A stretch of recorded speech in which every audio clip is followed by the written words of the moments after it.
And our core objective here is to advance the practical and effective solutions to our climate and energy challenges. We at C2ES believe firmly that these two challenges are the paramount importance in the 21st century. And we undertake our objectives here by undertaking research, working with the business community, advocating for reasonable policy solutions at the state, federal, and international level.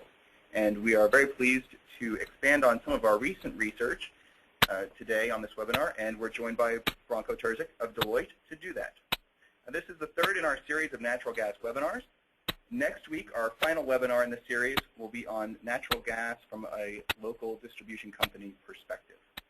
Now, as I'm sure you're all aware, the United States is in the midst of a natural gas revolution. Through innovative technologies, the natural gas boom is reconfiguring our energy future. Now, exactly how, it's too early to say, but with any revolution, there are going to be challenges and opportunities. The opportunity that we've chosen to work on in our research is the opportunity to reduce our carbon footprint. U.S. emissions are back down at about the same levels as they were in the mid-1990s, in part because power companies have been substituting coal with natural gas. And we wanted to know what other opportunities might be out there. To answer that question, we began looking at the issue sector by sector. We organized stakeholder workshops in Houston and Boston to get input from experts, companies, including members of our Business and Environmental Leadership Council, policymakers, environmental organizations, and other stakeholders. From this work, we released a report in June. It was entitled, Leveraging Natural Gas to Reduce Greenhouse Gas Emissions. If you'd like to read the full report or a shorter summary, you can find them on our website under the Initiatives tab. Now, today's webinar is going to focus on the power sector. There will be plenty of opportunities for questions and answers during the webinar, but everyone is going to be on mute during the most part of it. Please, if you have a question, type it into the questions box on your control panel, and we'll get to it at the end. Now, to begin with today, I'd like to quickly summarize for you the three key overarching points that emerged from our analysis and that carried throughout our work. The first point is that substitution of natural gas for coal and oil can indeed help us reduce greenhouse gas emissions, especially in the short and midterm. Now, we've already mentioned the reductions in the power sector, but in every sector that we looked in, we saw opportunities to put natural gas to work in ways that reduce our carbon footprint. The second key point, though, is that natural gas substitution alone cannot be our only climate strategy. Natural gas is a fossil fuel, and burning it will release greenhouse gases. So we also need zero carbon sources of energy, such as wind, solar, and nuclear. We need to keep pushing on energy efficiency, and we need to support and begin deploying carbon capture and storage technologies at all sorts of facilities using all sorts of fossil fuels. Now third, we need to remember that methane, the main component of natural gas, is itself a potent greenhouse gas, especially in the near term. At the 100-year time frame, methane is about 20 times more potent than carbon dioxide. But when you get to the 20-year time frame, it's about 72 times more potent. Now for that reason, it's really essential that we minimize direct releases of methane into the atmosphere. Today, there is a great deal of uncertainty about where exactly the leaks are coming from and how large they are. We need to get a better handle on the full life cycle emissions from natural gas as it's produced, transmitted, and used, so that we can find cost-effective ways to cut emissions along the entire value chain. We have the technologies to reduce these emissions. The challenge now is to make sure they're deployed. So these are the three overarching conclusions that we reached.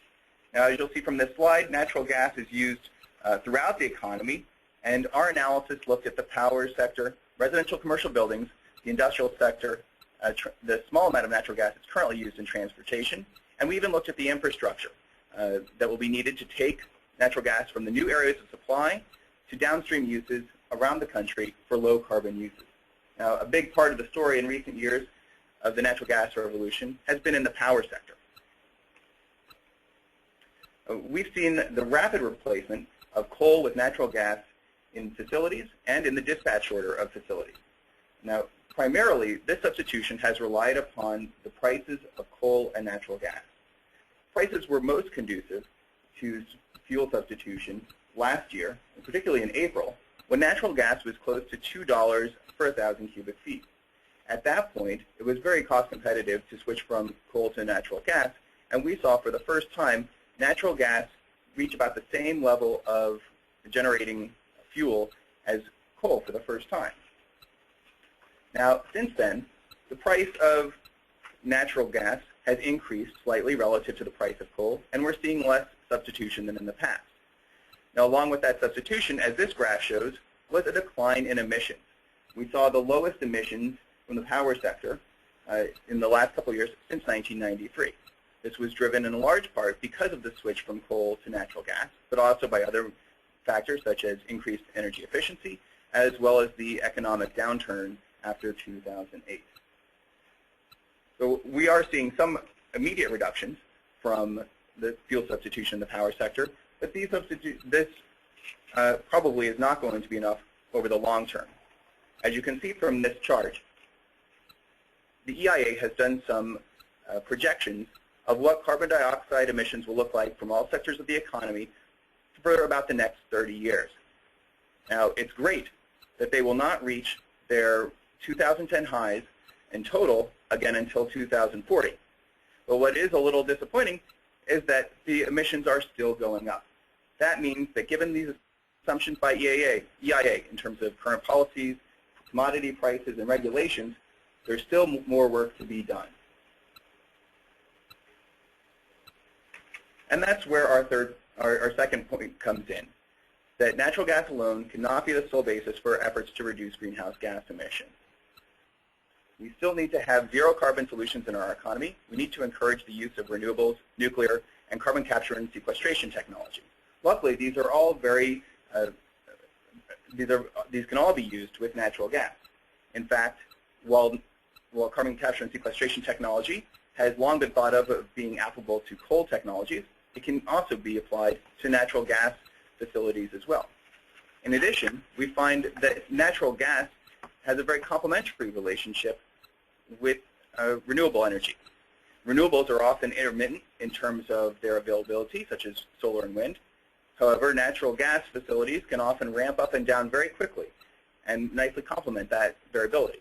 On the other hand, natural gas can have variable price, and renewables, on the other hand, have a very stable, low, zero fuel source and fuel source price when you're thinking about solar and wind. Now, of course, the most important policy action that we could take would be a price on carbon. It would be a way to internalize the externalities of natural gas and other fossil fuels to promote long-term market-based investments and solutions to climate change. So with that, I'd like to introduce our guest speaker, Branko Terzic. He's the Executive Director of the Deloitte Center for Energy Solutions and a global leader for energy and resource policy at Deloitte. As you can see from his bio here on the screen, he's got a fantastic history in the power sector, including being a former FERC commissioner, a former state PUC commissioner in Wisconsin, and the CEO and chairman of a natural gas service company.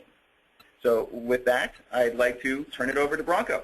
Thank you very much, Michael. I'm delighted to be here, and I'm delighted to support the work that the Center for Environment and Energy is doing by participating with you in this webinar. We look forward to future cooperation. Some assumptions about energy that I use in my speeches here. It says U.S. on it, even consider it global. The demand for energy will rise slightly. There are even some projections that the demand for electricity might decline by 2020 or 2030. Brattle Group has a study out, very much dependent upon energy efficiency programs, very much dependent on the economy, some new technologies, but the rise will be slight in the U.S. Globally is a very different story. We're anticipating 9 billion people by the year 2040. The most recent ExxonMobil outlook for the future indicates a 50% increase in electricity generation to 2040, most of that occurring in the non-OECD countries. The Organization for Economic Cooperation and Development was the consumer energy nations balance against the Organization of Petroleum exporting countries. It's the developed, basically shorthand for the developed countries.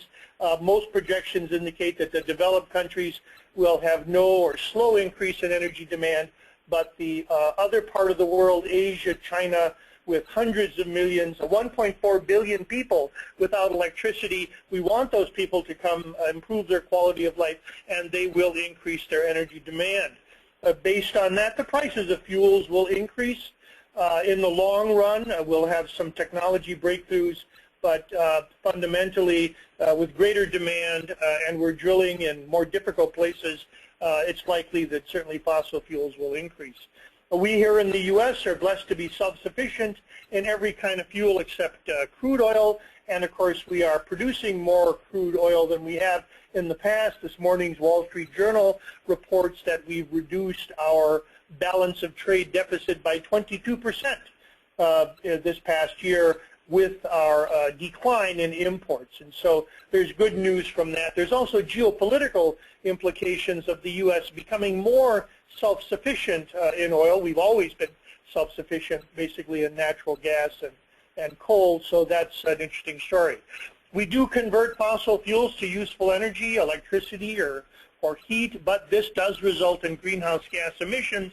And I'm sorry to report something you already know, that there is no bipartisan U.S. political consensus today that we have to do something about greenhouse gas emissions, in spite of the fact that in 1992, President George Herbert Walker Bush signed the United Nations Climate Change Protocol, recognizing the issues created by climate change. In fact, in that protocol, climate change itself is defined as the adverse effects of human burning of fossil fuels.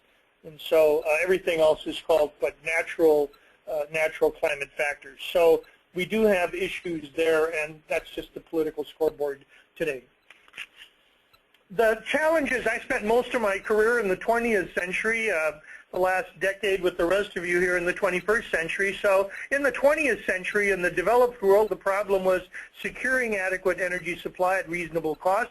That's not a new issue. And we had, secondly, the issue of intelligently managing energy demand to lower consumer bills. Also not a new issue. I dealt with that as a state public service commissioner and even as the CEO of a gas distribution company. You want your customers to be happy, and they don't like high bills. Going into the 21st century, we still have, as I mentioned, 1.4 billion people without electricity. About half of the world's population burning dung and biofuels in an unsafe and unhealthy manner. And so we do want those people to have energy. We need to find it for them. We need to convert it to electricity. But we have a condition, and that is we have to manage this energy growth while also managing the emission of greenhouse gases. An international issue certainly, but one that affects every nation through the consequences of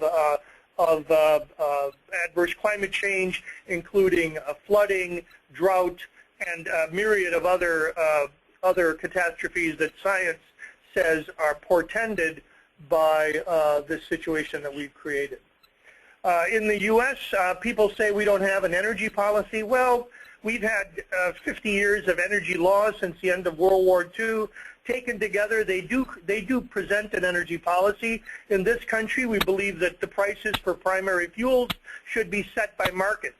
We experimented with regulating the price of natural gas from 1950 with Phillips v. Wisconsin, where the Supreme Court ordered the Federal Power Commission to set the price of gas at the wellhead based on its interpretation of the Natural Gas Act of 1930. From that point, 1950 to the 1970s, the Federal Power Commission and its successor, the Federal Energy Regulatory Commission, did such a terrible job of setting the price of natural gas in interstate markets that they created shortages of natural gas in interstate markets and an average of high prices. Remember, we had tiered pricing, everything from 25 cents to $25 an MCF, resulting in 1985 at an average weighted cost of gas at about $3.50. The minute Congress stepped in and deregulated natural gas, so the natural gas decontrol, the average price dropped down to $2.50, and market forces have brought us to where we are today. Secondly, we believe that the choice of technology ought to be to the consumers. You choose what kind of devices you want to use. You choose when to replace them. We won't have the government dictating that, although we might have standards to help improve the stock. We also believe in economic regulation where it's needed, and it's needed where there's a monopoly. Consequently, the natural gas pipeline system is regulated as a monopoly. The distribution gas utilities are regulated as monopolies. In many parts of the country, all vertically integrated electric utilities are regulated as monopolies, and distribution and transmission is regulated as a monopoly. The wholesale sale of power in FERC-approved markets is allowed to have market pricing. In fact, there really hasn't been any deregulation. Even if you have a market price certificate as an electric power generator, you're fully regulated by the FERC, and your market is fully regulated by the FERC to the extent that the FERC can even authorize retroactive refunds of excess profits if they find later that the market price was manipulated. And finally, we do require in this country compliance with our economics, with our environmental laws and standards. All of you are following the new EPA rules with respect to greenhouse gas emissions, carbon dioxide emissions from power plants. We do not expect any new federal legislation, as much as many are talking about the benefits of a carbon tax.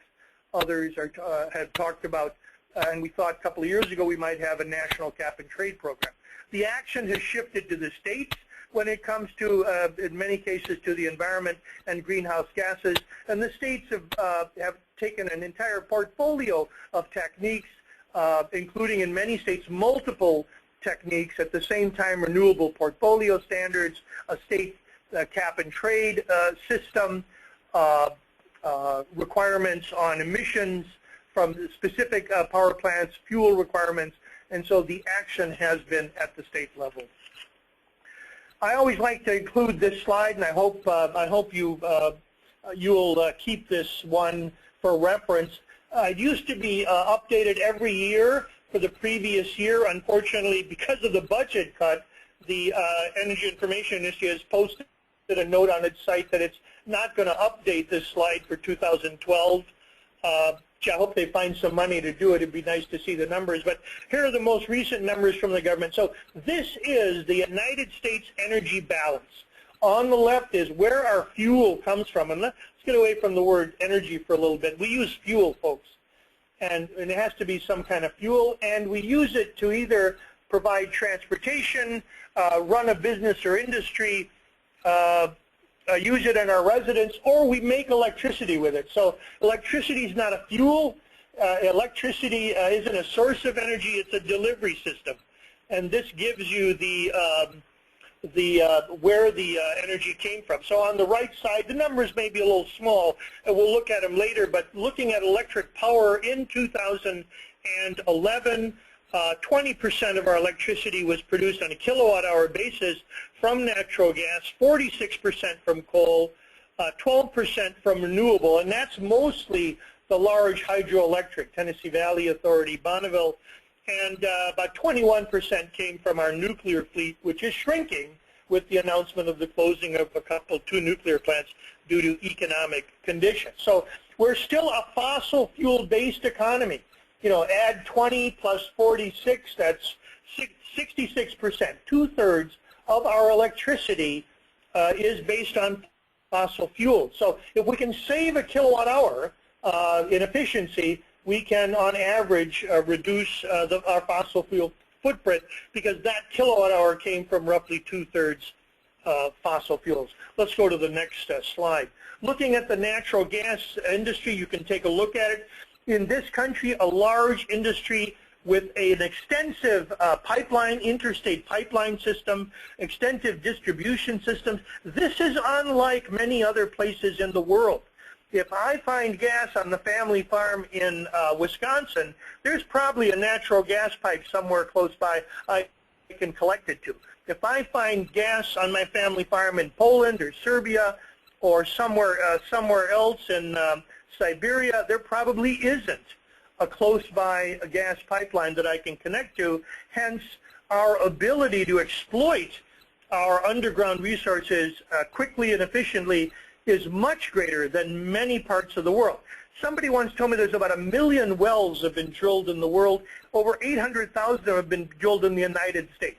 The rest of the world isn't well drilled out, and they don't have this extensive pipeline system that we have, 300,000 miles of interstate pipelines. There's nowhere else in the world that has that kind of a network to bring the gas to where it is. Once again, for those that forgot where the gas goes, it goes into a central station generator, or it goes into a generator on site. But once again, natural gas is one of the fuels making electricity, and you can see here the transmission system. Keep in mind, there are transmission losses, significant ones. So there's an advantage to distributed generation. The fuel is used right where it's needed without the transmission loss. A couple of other slides to show you the primary energy production here. This, of course, includes the non-electric use as well, but you'll see natural gas now a major player. You can look at this later. Next slide. On the solar renewable energy, once again, hydropower, the main source. Some people are still burning wood. We do have some biofuels in the system. Wind is a small percentage, and geothermal smaller yet, and solar smaller yet. However, this is deceiving in that the high growth, the double-digit growth, is specifically in the solar and some of the wind, and we expect that to continue into the future. The good news is solar and other renewables will grow very, very rapidly. The bad news is they come from a very small base and have a long way to go before they'll match the fossil fuels on a total energy basis. Here you can see them compared to coal, natural gas, and petroleum. So good news, bad news. Next slide. Natural gas itself, obviously the price set at the market. We are self-sufficient in natural gas. The import terminals are sitting idle. We're producing natural gas at globally competitive prices, although there is no global price for natural gas.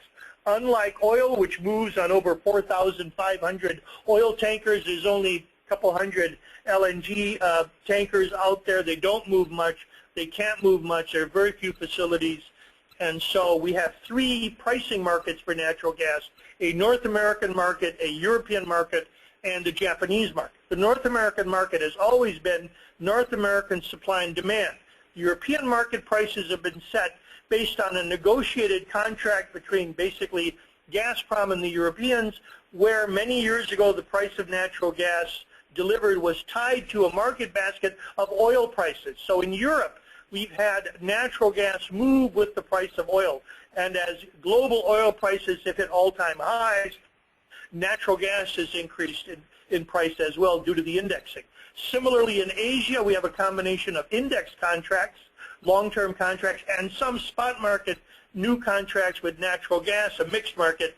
But it's sufficient to say that the price of natural gas in Europe and in Asia is 2 to 3 times what it is here in the United States. And with our large LNG supply now, we have a number of export facilities being licensed and approved, more being applied for to export natural gas from the United States. A key question there is, will that export lead to inordinate increases in the price of natural gas? Our Deloitte studies say no, just a few pennies, 14 cents. It will affect the price of natural gas in overseas markets more than it affects the price of natural gas in U.S. markets. Both of those studies are available to you if you send me a note. And of course, it was mentioned earlier that the gas emissions are half to 60% of making electricity from natural gas than from coal. We weren't always in such a good shape. As I mentioned, back in the 70s, the agency I served on, it screwed up gas pricing so badly that we thought we were running out of natural gas. And of course, it was in the National Energy Plan of the United States that in 1977 we would run out of gas, natural gas, by the 1980s. Thank heavens markets worked, and that didn't happen. but just to warn us a little bit about projections and not to say too many things with high levels of certainty.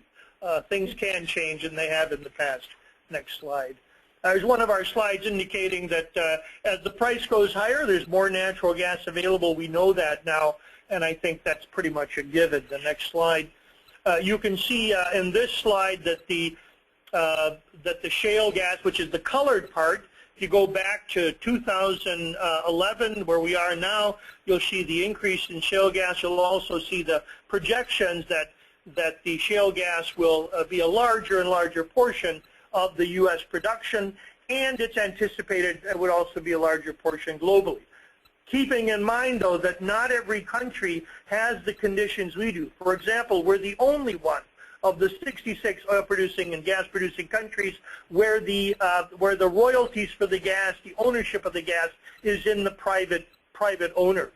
In all the other places in the world, it's the government that owns the gas, and the government is the beneficiary when it's found. Hence, farmers and landowners in other parts of the world might consider drilling for gas on their property a nuisance rather than a windfall. And this might explain when you read about protests in various countries. The local populace, the local landowners don't see their immediate benefit, even though it might be in national interest. So we'll move ahead here. Obviously, as the price of gas moving ahead did stimulate drilling. If you move the wellhead price 3 years to the right, you will notice that as the price goes up, the drilling is about a 3-year lag, and that's what we've had. Now, we've had a drop in the drilling for gas with the low price. Unfortunately, when people are drilling for oil, they find gas, so we're still adding gas to the system, or I guess, unfortunately, if you're looking for oil, expensive oil, and find cheap gas. Next slide. And also, of course, as was mentioned earlier, gas for demand for power generation will increase. This is the U.S. projection. On the left is the billion cubic feet per day. I'm not sure what that is in percentages, but keep in mind we've still got a long way to go. We've got 40-some% of our fleet of our kilowatt hours still produced by coal.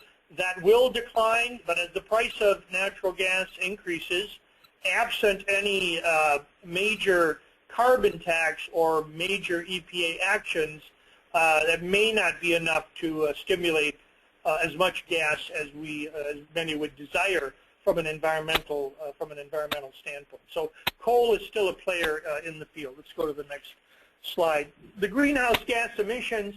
I like this slide. It's, I believe, from EPRI, Electric Power Research Institute. If it's not labeled as such, I swiped it from them. But it does talk about the two different issues. One, the direct and indirect emissions, and I like the notion that there are indirect emissions. I think that's an honest way to look at it. So you say, what are the indirect emissions of a hydroelectric dam, which only has water flowing? Well, the concrete and rebar that made that dam was very energy intensive, and if you made the steel and you make the concrete in a country where all of your electricity comes from coal, for example, China, it will have a very large carbon content. The same thing even for your wind generators. If you build your wind generators and your blades energy intensive, and you build them with electricity that's purely from coal, there would be a carbon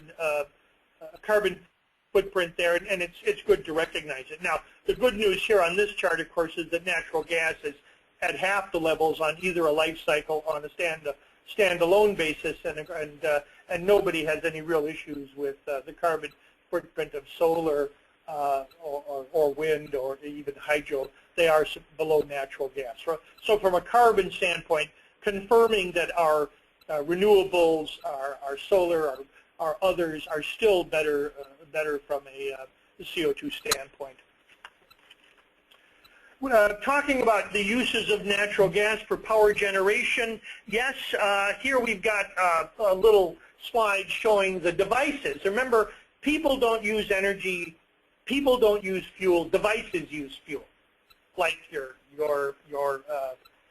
furnace uses fuel, you don't use fuel. Your motors use electricity, you don't use electricity. Your computer.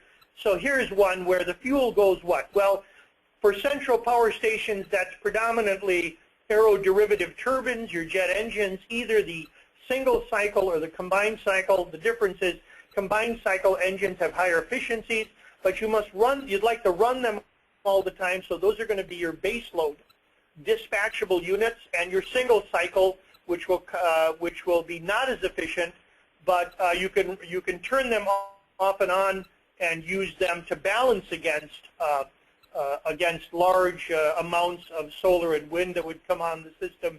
And so you'll need both kind of units going forward, both the combined cycle baseload units as well as the single cycle. Now keep in mind, all of these are what's called dispatchable. That is, when the system needs power, you can add it. When the system doesn't need power, you can turn it down. Unlike your solar and wind, where when the sun shines and the wind blows, you get power whether the system needs it or not. And so in the past, the dispatchable units would balance only against demand.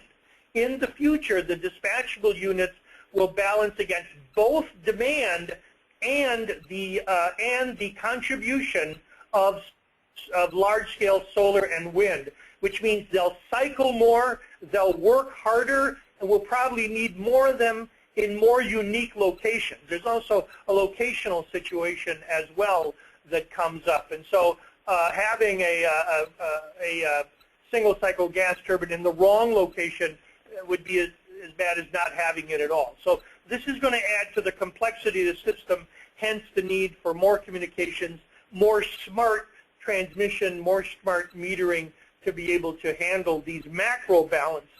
We'll talk about micro balancing later.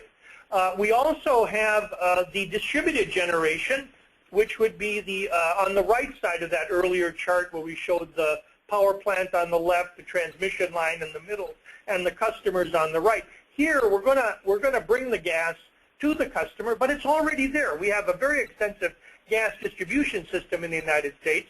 Plenty of pipe, maybe not large enough, so we'll make it a little larger. I ran a gas distribution company. Those people will love to build you a bigger pipe and put it in rate base, no problem there.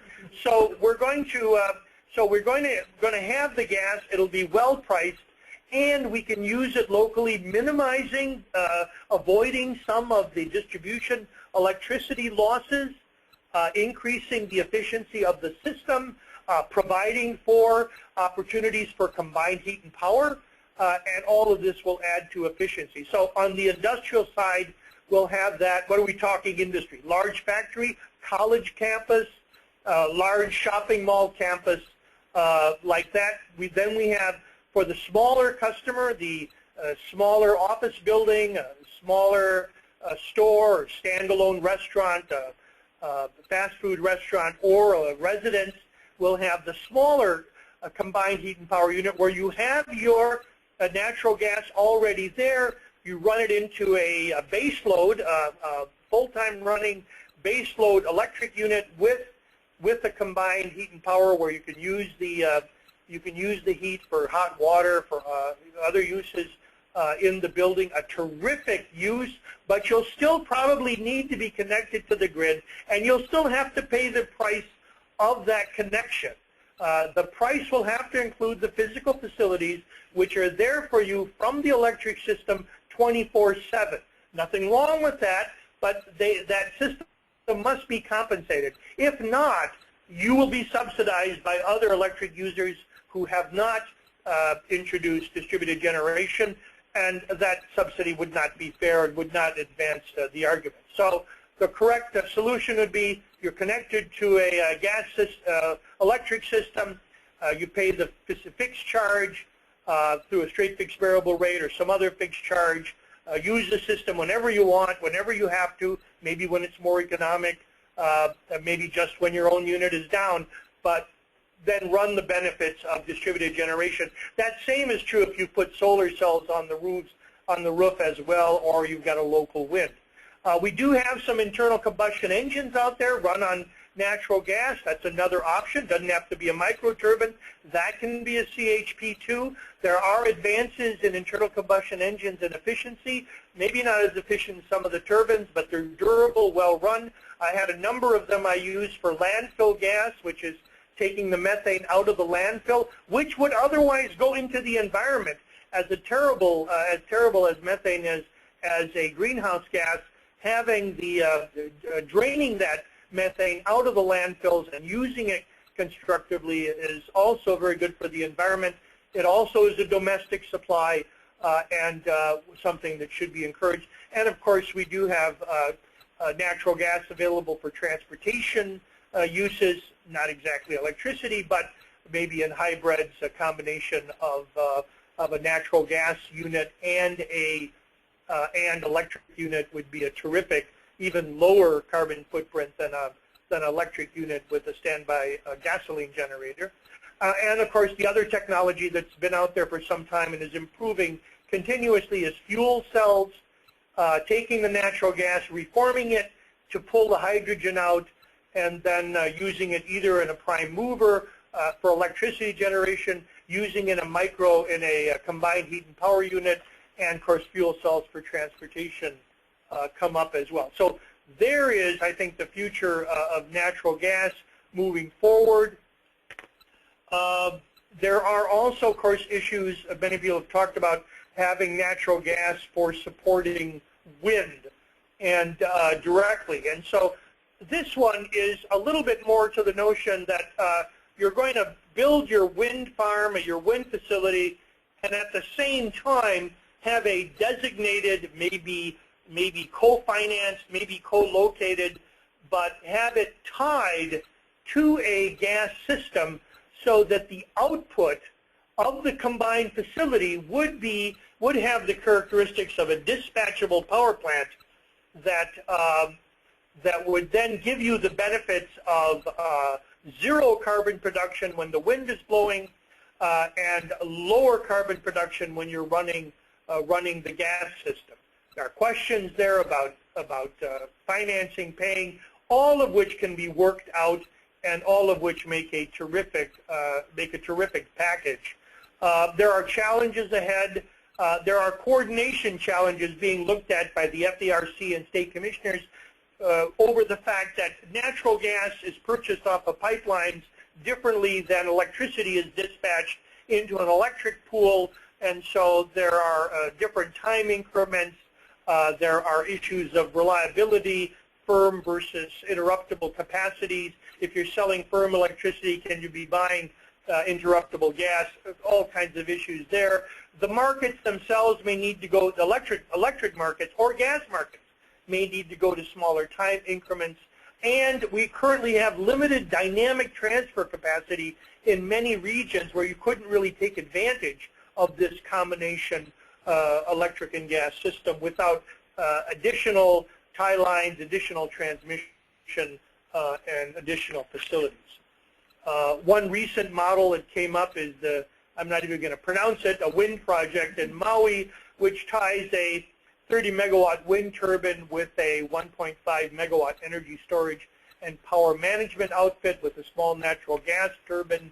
Apparently this has the production characteristics of a dispatchable power unit, and is something that should be reviewed, investigated, modeled, and in the future might give us good things. An additional consideration, so what happens now when you're adding more wind, solar, and the intermittent to the existing system? You find that in some places you're cycling the coal-fired power plants more than you would have otherwise. This happens when you put in more gas in the system. Remember, all of this additional electric production from gas power plants came from gas power plants which were built but not producing at high levels of capacity. So we didn't build a lot of, this big jump in gas production, electricity production from gas came from running existing natural gas power plants more because they were cheaper to run, and then maybe cycling the gas plants. Well, cycling coal plants. If you cycle coal plants, It does cause a higher expense, lowers their efficiency, might shorten their economic life. Add to that EPA regulations. Add to that the fact that you're going to run some of the units harder, some of the coal units harder than others, shorting life. All of these things may in the background also be working to reduce future coal power plants, the number of future coal plants. Something I haven't seen a lot about, but it's another consideration out there. So when we're talking about what would increase the amount of natural gas generation in the future, it might even be this additional factor shortening the life of some of the older existing coal-fired power plants. And finally, just a word about something I've been talking about with respect to the issue of climate change. How do we treat climate change? Well, I've sort of looked at this issue, and I think, number one, energy efficiency. These are the practical, affordable solutions. If we can save a kilowatt hour in the United States, we know that 2/3 of that kilowatt hour was produced by CO2 emissions, was produced by fossil fuel, which release CO2. And you can find a political audience, Republicans and Democrats, who will support energy efficiency because they lower your bill. And the fact that they incidentally reduce greenhouse gas emissions, for some people that'll be important, for other people that won't be important at all. But that's fine. If we can get more efficiency into the system, we should do it. Once we've gotten all the efficiency out of the system, the second thing we need to do is maybe find some less economic solutions that deserve a subsidy. This would be the argument to subsidize solar, to subsidize wind, to get it to scale, to get it jump-started. It's the argument for PURPA, that we need some mechanism to stimulate non-traditional, at that time, the argument for PURPA, non-traditional fuels and non-traditional technologies. And here would be the argument that for a transition period, we can subsidize the solutions such as wind and solar until we can get them up to scale, until we have, when they can compete on their own. The last thing we should do, and the thing that we would only do if we were firmly convinced that climate change was the issue, is carbon capture and sequestration. There's no benefit to carbon capture and sequestration other than you've captured carbon and sequestered it. Many of us hope that the new technologies will have carbon capture and recycling, where the carbon will be recycled into the system, either into a syn fuel, into a useful product, and that eventually that would be the solution, rather than the notion that an 800 megawatt power plant would fill a 100 square mile reservoir with CO2 over its lifetime, and that we'd have to worry about leakage and what to do with that CO2 in the future. So that was my chapter in a book called The World Crisis, and that's kind of where I come from on that issue. And with that, I'd be happy to take some questions. Great. Thank you for that very wide-ranging and insightful presentation, Branko. Again, if you do have questions for Branko, you can type them in on your control panel under the questions panel. And the first question we have is about when you were talking about the co-locating and co-financing of wind and natural gas facilities. Is there any more that FERC or PUCs could do if you were advising them to take some action? What would you tell them to do? Well, clearly, there are two areas that come up with regulation. One is, are there existing rules and regulation which are unreasonable barriers to the action? That is there some existing either FERC rule or state rule? Once again, states are doing most of the environmental and transmission line licensing. Is there some rule that's a barrier that came from a different era and ought to be reconsidered and possibly repealed? And then secondly, the other side of the coin is, are there some proactive things that ought to be done? And that's where we get into the argument of feed-in tariffs, the arguments of renewable portfolio statements, carve-outs. I'm not taking a position on those, but I'm saying that's where the discussions have been, and that's where the discussions will continue. Another question, the Hawaii example. Was that the example of the integration of wind and natural gas? Was that an instance where the state took some proactive action? Was there a subsidy involved? Do you know anything else about the history of that? You know, I had that in some old notes, and I picked it up. I believe there was some proactive state action there. There may even have been a subsidy involved. I don't know the level of subsidy and where it came in. You could have a financing subsidy. You could have indirect subsidies, such as the grant of the land. There's all different kind of direct and indirect subsidies that could come about. So my guess is there were probably some there.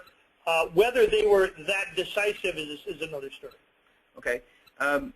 We have a question here about methane leakage and estimates of methane leakage. And that's one maybe I'll answer based on our work. Kind of the rates of methane leakage from various parts of the natural gas value chain, whether it's production, transmission, storage, or distribution.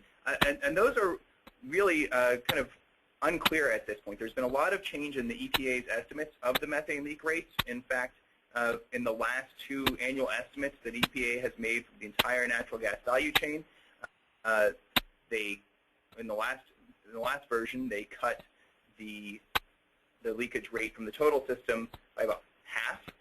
Now the total estimate is somewhere about 1.5% leakage rate, and it varies for each of those different segments. But there hasn't been a lot of empirical data collected for an annual total of the entire United States yet, and that's something that some other organizations are working on, and there should be some news about that in the next couple of weeks.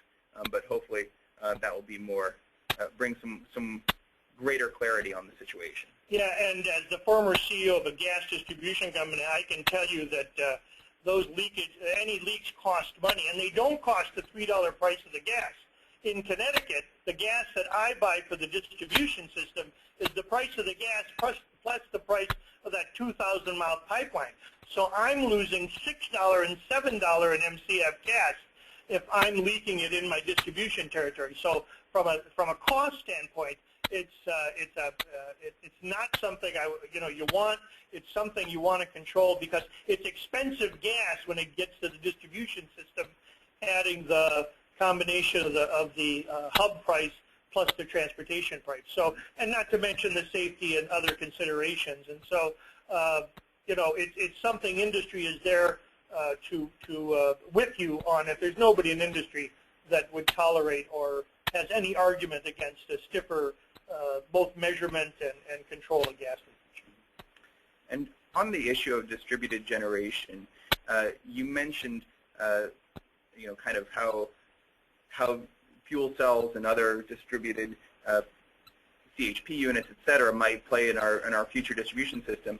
Are there ways to get existing utilities to become more interested in distributed generation, make it in their interest to have DG on the existing grid? Yeah, I think there are a number of techniques. Of course, one is we have to hold the electric distribution system harmless in that they have invested in the distribution system, and as long as you're connected to it, you need to pay your proportionate share. That's one way to get them at least from being opposition. On the positive side, there are a number of models that I'm looking at. One is that the utility itself could own the distributed energy source, and it could decide when to dispatch that source when there are network benefits. And so you would be a tariff customer, and that distributed generator and the whole system of distributed generators would be dispatched system-wide to bring benefits to everybody on the system, and you would, of course, have the higher reliability. The other model is the net metering model, where not only are you producing for yourself, but you're selling into the system. This would maybe, for an unbundled system, reduce the necessity to buy.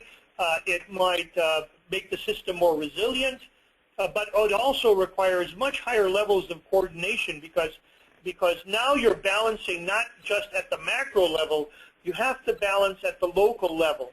And we certainly don't want somebody's local generator pushing electrons in the opposite direction and unbalancing the local network any more than we want somebody unbalancing the total network. And so the micro control and micro balancing will be a more sophisticated problem than the macro balancing now done on most distribution systems. Great. Another question. Turning internationally, with your experience, since Germany has a significant amount of renewable energy, they're integrating into their grid. Are they using natural gas as a firming fuel, like the Hawaii example that you offered? If not, what are they doing? Okay, interesting. I was born in Germany, so I like questions about Germany, and I have a great affection for the people in the country. But Germany, just some misleading numbers there. While Germany's installed capacity of, let's say, solar might be very high in the double digits, 30%, on a kilowatt-hour basis, it's relatively low. And so, nobody really used to go to Germany for the sun, and may not have been the best country in the world to have all those solar panels sucked up at the time that they were doing it. Germany buys its gas from Russia, and that gas is $17, $18 an MCF, much too expensive to make electricity, a lot of it. Consequently, Germany's been, I read somewhere that as many as 30 coal-fired power plants on the drawing boards in Germany. Germany is already importing U.S. coal. Of course, Germany is backing off on its nuclear system. And if you are a climate change, a person concerned about climate change, the replacement of that large non-CO2 producing asset will be very difficult. Germany can balance a little bit against the hydro from its Scandinavian neighbors. Denmark, for example, is always brought up as an example of a country that has large amounts, large percentage of within its borders renewable power, but the only reason they can do that is they have very nice neighbors that have huge capacities of dispatchable hydroelectric power. If Denmark was an island, it would have a lot of fossil fuel generation. It would need to. And so Germany is not able to use natural gas because of the price, and there are already concerns in Germany about the total price. The retail price of electricity in Germany about 31 cents a kilowatt hour. In the United States, averaging 10 or 11 cents a kilowatt hour. Now, that's not all due to solar wind. Germany's always been more expensive. But Germany, the competitive impacts of high electric prices on the German commercial sector are already eliciting complaints and comments, and I think German consumers are too. So Germany is going to be a very difficult country.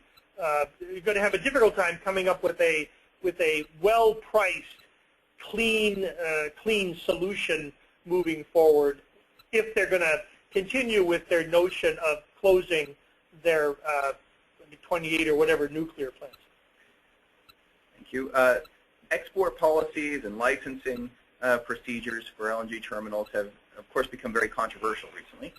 Do you have a view about whether, when, and how the current policies and procedures will change? No, I don't think. It's not my notion. I haven't seen much material that the current policy procedures will change. I know there are a number of congressmen, a couple of senators who would like them to change, but given the inability of Congress to move on anything, this doesn't seem like a national high priority issue that the other congressmen and senators would move on. So I think we'll be dealing with the law as it is.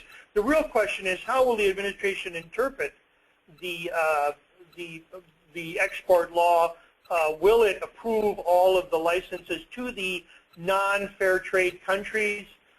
And the good news there is that there is an economic limit to how many export terminals can be built. That is, only a certain number of U.S. export terminals will be able to lock in long-term guaranteed contracts with foreign purchasers, and that'll put a natural cap on. Our study that Deloitte did showed that there are global competitors in natural gas, Qatar, Trinidad, Tobago, and other countries that we will compete against. We are competing against for export, and they are able to expand their market. There's also, as you know, huge Australian LNG facilities that have been planned. Now they've been delayed a little bit, but they've been planned. They would also come into the market.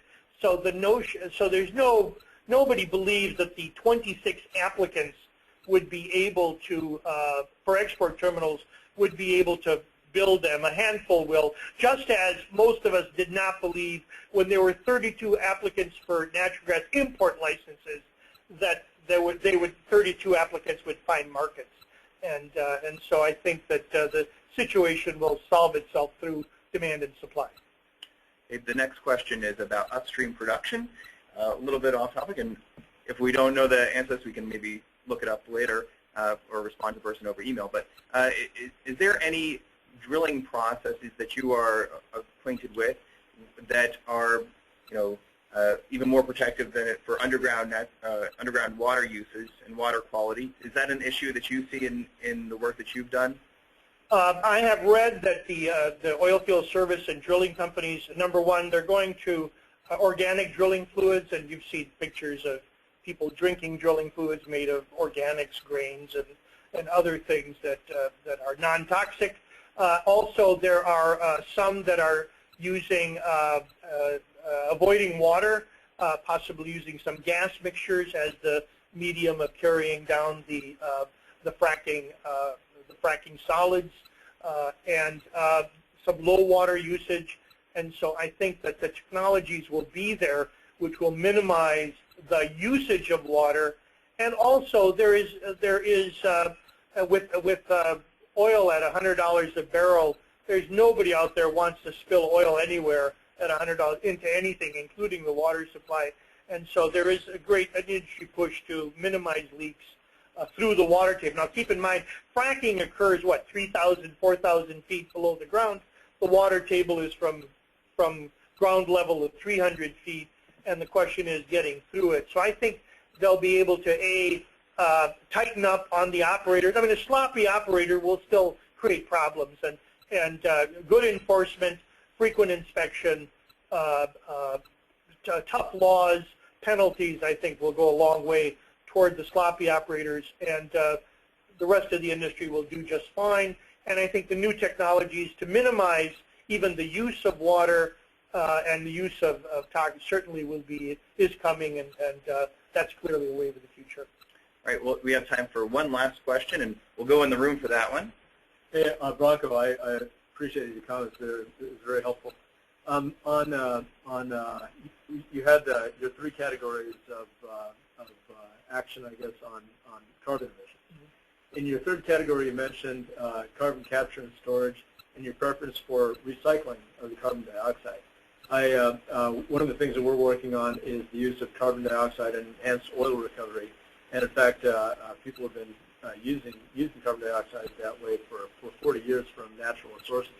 I just wanted to get your comment on that. There's a bill that's being developed in the Senate right now that would expand the existing tax credit for the use of captured carbon and enhanced oil recovery to close the gap between what the oil field developers are willing to pay for the carbon dioxide and what it would take to get it out there. I think that's a good idea. Also, probably, I'd like to give CO2 pipelines eminent domain so that you could more easily license them cross-country. There's one, I know, 200-mile CO2 pipeline which goes from a natural CO2 deposit in Missouri or Mississippi to the oil fields. We're going to have to build, if we're talking about CO2 out of large central station power plants, they're usually not located near an oil field, and so we'll probably have to have some cross-country pipelines, maybe from Ohio and other places. I think the eminent domain would be good. Public utility status would probably be beneficial to them. There may be some other tax treatments allow them for limited master partnerships, some other sort of things. I would certainly support that to use that, use the created CO2 rather than use natural CO2, move it from one location to the other. Seems to me to be a superior solution. I also think sometime in the future I'd like to see a global carbon credits given to those who will pull CO2 out of the air. I think where you have remote energy sites, we're flaring natural gas in remote parts of Saudi Arabia. Rather than flare that gas, possibly we could come up and have it run one of Professor Klaus Lackner's artificial carbon trees. Klaus Lackner of Columbia University, you can look them up, and have remote locations pulling CO2 out of the air. We might even need to do that in order to get the concentrations down to where they have to be. All right. Well, thank you. It's the top of the hour, so we'll end the webinar here, but I want to thank again Branko Terzic, the Executive Director of the Deloitte Center for Energy Solutions, for joining us here today.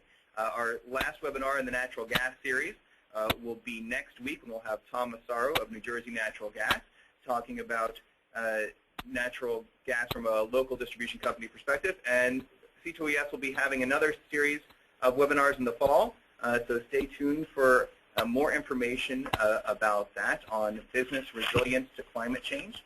We'll have this presentation on our website, and thank you all. Have a good day. Thank you, Michael.